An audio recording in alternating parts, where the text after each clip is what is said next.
अच्छा जी, इसके अंदर मैं एक और चीज़ आप लोगों से डिस्कस करना चाह रहा था, वो है लॉजिक्स के अंदर कुछ वोटिंग प्रायोरिटीज़ होती है ना, जिसका इस्तेमाल इंस्ट्रूमेंटेशन में किया जाता है। इसकी मैं आपको छोटी सी मिसाल दे देता हूँ। ज़्यादातर जितने भी क्रिटिकल सिस्टम्स होते हैं, अगर आप लोगों ने काम किया हो क्रिटिकल सिस्टम्स के ऊपर, लाइक कोई पावर प्लांट है, for example nuclear power plant है, इसके अलावा जो है वो कोई भी आपका हाइडल पावर प्लांट है, ठीक है, इसके अलावा आपका कोई बॉयलर है, फर्नेस है, इस तरह की कोई भी चीज़ है। तो जितने भी क्रिटिकल सिस्टम्स होते हैं ना, उसके अंदर मल्टीपल सेंसर्स का इस्तेमाल किया जा रहा होता है। टेम्परेचर के लिए खासतौर से, वाइब्रेशन के लिए vibration sensor, pressure sensor, level sensor वगैरह का इस्तेमाल हो रहा होता है।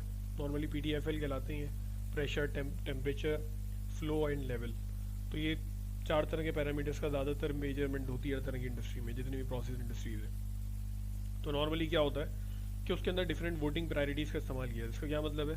इसका मतलब ये होता है कि अगर आपके पास फॉर एग्जांपल एक पॉइंट का, मान लीजिए एक टरबाइन है, उसके बैरिंग नंबर 1 का मैं कह रहा हूँ कि मेरे पास वहाँ का टेम्परेचर आ रहा है, और टेम्परेचर के लिए मैं अगर एक ही टेम्परेचर ट्रांसमीटर, एक ही चीटी लगा देता हूँ वहाँ पे, तो एन मुमकिन है कि वो मेल फंक्शनिंग कर रहा हो, या उसका कोई वायर ब्रेक हो जाए, कोई इशू हो जाए, इसके अंदर डैमेज हो जाए, या गार्बेज डेटा भेजने लगे। तो हमें कैसे पता चलेगा कि वो जो उसकी वैल्यूज़ हैं वो करेक्ट हैं या नहीं है? ठीक है, ये हमारे पास एक प्रॉब्लम आती है। फिर इसमें भी हमें पता है दो तरह के सेंसर हैं, कुछ डिजिटल हैं, कुछ एनालॉग हैं। तो जो डिजिटल सेंसर होते हैं, इसका मतलब यानी कि जो 0 और 1 के ऊपर काम कर रहे होते हैं ना आपके, उनकी बात कर रहा हूँ, नॉट एनालॉग वन।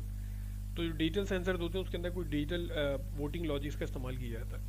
इससे ये होता है कि आप क्या करते हैं, मल्टीपल सेंसर्स का इस्तेमाल करते हैं, ताकि अगर कोई एक मेल फंक्शनिंग भी कर रहा हो ना, तो दूसरे जो सेंसर है ना उसको वो क्या कर जाए, रिकवर कर ले।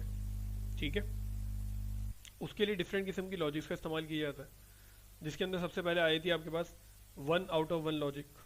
ठीक है, 1 आउट ऑफ 1 का मतलब क्या होता है? अच्छा याद, ये लॉजिक को जरा पढ़ना सीखें, उसको पढ़ते किस तरह है। 1 आउट ऑफ 1 जब आप कहते हैं ना, 100 है, ये 00 नहीं है, ठीक है, 100 1 आउट ऑफ 1 लॉजिक का मतलब ये है कि आपके पास एक ही सेंसर है, और उसके थ्रू जो है आप क्या कर रहे हैं, उसकी जो है वो वैल्यूज़ को ले रहे हैं, उसका रेफरेंस ले रहे हैं। तो ये तो वही है नॉर्मल तरीका है, जिस तरीके से हम लोग नॉर्मल काम कर रहे होते हैं, वही आपका 1 आउट ऑफ 1 कहलाता है। उसमें एक ही सेंसर आपने लगाया हुआ, उसी की वैल्यू के ऊपर आप बेस करके बैठे हुए। ठीक है, 1 आउट ऑफ 2 क्या होता है, और 1 आउट ऑफ और 2 आउट ऑफ 3 क्या होता है, वो ज़रा दिखाऊँ मैं आपको।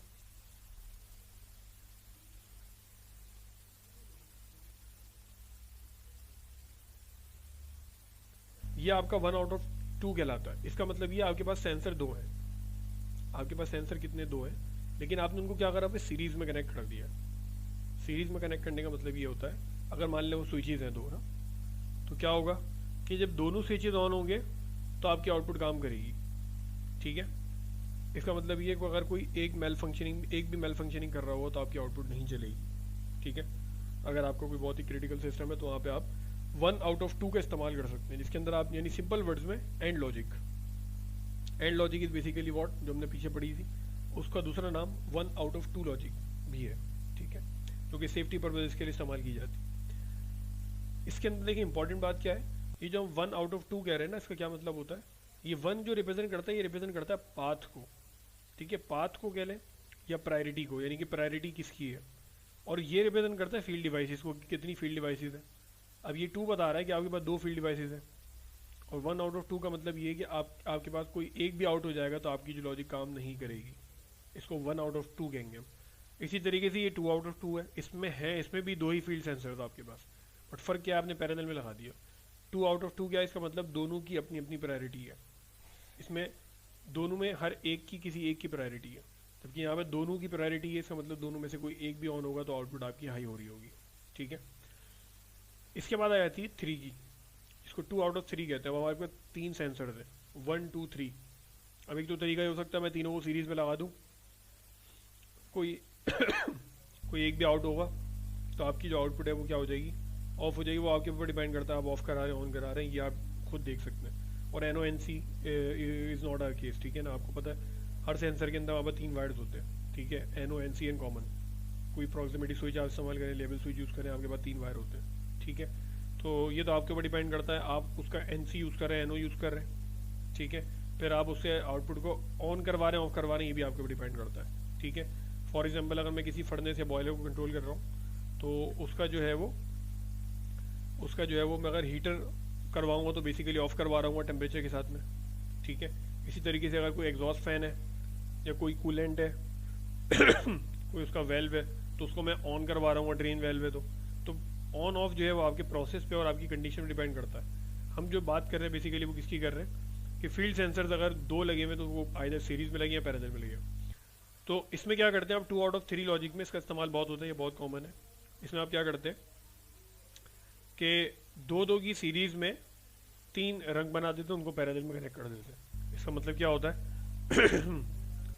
अगर 1 और 2 ऑन होंगे तो भी आउटपुट हाई हो जाएगी, अगर 1 और 3 ऑन होंगे तो भी आउटपुट हाई हो जाएगी, अगर 2 और 3 होंगे तब भी आउटपुट हाई हो जाएगी। और आपको ये बात पता है कि एक वक्त में 3 सेंसर मेल फंक्शनिंग नहीं कर सकते, इस बात की वैरायटी बहुत कम होती है। ये आपका रिडंडेंसी लेवल है, रिडंडेंसी लेवल जो है आपका वो 3 लेवल तक गया हुआ है ना।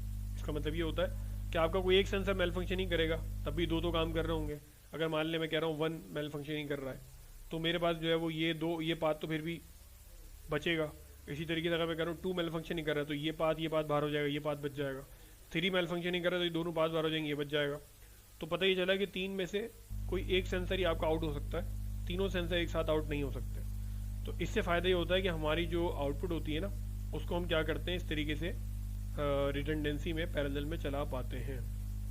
इसी तरीके से जो मैंने अभी आपको बताया कि अगर आपके पास एनालॉग डेटा आ रहा है, ये तो अपने डिजिटल की बात करी ना, आपके पास अगर एनालॉग डेटा आ रहा है तो हम लोग क्या करते हैं टेम्परेचर ट्रांसमीटर्स जो है मल्टीपल लगाते हैं। 2-2 के पेयर लगे हुए होते हैं या 3-3 के जो ग्रुप्स लगे हुए होते हैं वहाँ पे, ठीक है। एक एक आपकी आरटीडी जो होती है या आपका जो थर्मोकपल होता है उसके पेयर्स लगे हुए होते हैं। उसका फ़ायदा क्या होता है, आपके पास जो डेटा आ रहा है आप उसको क्या कर रहे होते हैं, बाद में उसको एवरेज कैलकुलेट कर रहे होते हैं और फिर आप उस एवरेज वैल्यू के बेसिस पे जो है ना आपका फर्दर जो प्रोसेस है वो उसको कंट्रोल कर रहा होता है। इससे फ़ायदा ये होता है कि अगर आपका एक सेंसर भी मेल फंक्शनिंग करता है ना तो आपकी जो वैल्यूज़ होती हैं वो क्या कर रही होती है, वहाँ पे कंपेयर हो रही होती हैं, तो वो सेंसर क्या हो जाता है, आउट हो जाता है। अगर कोई एक सेंसर बहुत ही गार्बेज वैल्यू दे रहा है, एक रेंज होती है आपके पास। फॉर एग्जांपल अगर मैं कह रहा हूँ कि भाई मेरा जो सेंसर है वो 4 to 20 मिली एम्पियर का है, इसका मतलब उसकी जो रेंज है वो यही है, 4 से 20 मिली एम्पियर के बिटवीन कोई वैल्यू देनी चाहिए।